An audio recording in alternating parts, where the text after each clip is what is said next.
Donc Guillaume, la SCEA du Manoir, et donc une exploitation entièrement en biologique depuis 3 générations.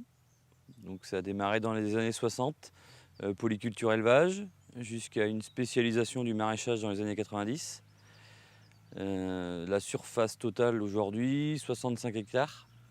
Donc spécialisé en poireaux pour 22 hectares, carottes 15, pommes de terre 13, de la mâche une vingtaine d'hectares et un petit peu radis, 3 hectares. Le commerce, c'est essentiellement des grossistes sur toute la France et le réseau de magasins Biocop. Je me suis fait démarcher par un représentant de chez Biodevas en 2010. Donc il a présenté les produits qu'on a utilisés sur quelques témoins.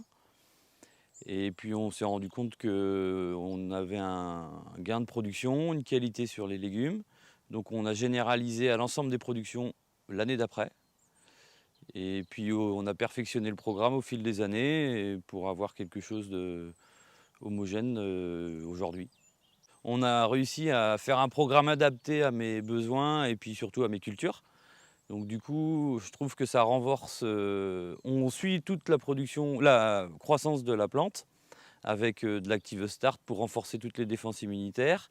On a une partie Funga pour renforcer les défenses fongiques et une partie Fly pour toutes les défenses au niveau des insectes. Ensuite, il y a des oligo-éléments qui sont apportés en mélange aussi pour toujours renforcer la plante et puis qu'elle ait une croissance le mieux possible et qu'elle se porte mieux pour pouvoir résister à tous les agresseurs, que ce soit insectes ou fongiques, au cours de sa croissance.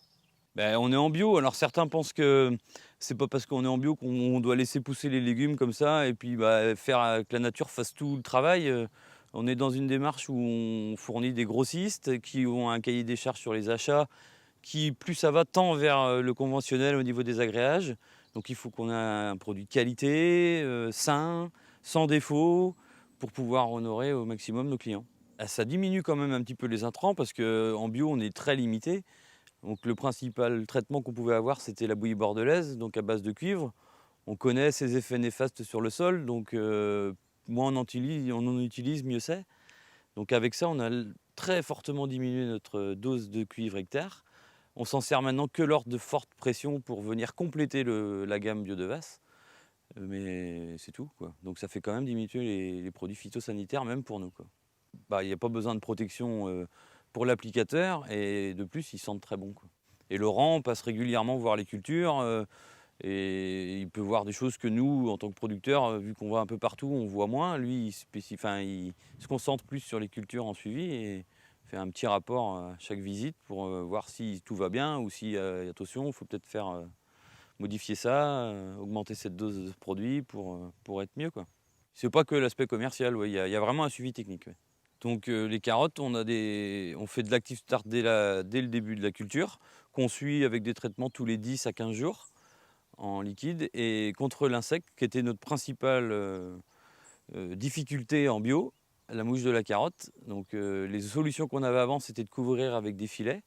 Donc on en fait des surfaces assez conséquentes, donc le travail était vraiment fastidieux. Si on prend les rendements moyens des 5 dernières années avant d'utiliser les produits, et puis les 5 années depuis qu'on utilise les produits Biodeva, nos rendements moyens ont réellement augmenté. Sans forcément changer d'autres pratiques culturelles, quoi. Bah, je pense qu'aujourd'hui, on entend plus en plus parler que les produits phyto vont disparaître, même si moi je ne suis pas utilisateur. Je pense aussi aux collègues en conventionnel. Il y a vraiment à chercher des solutions à ce niveau-là et je pense que c'est l'avenir, ouais.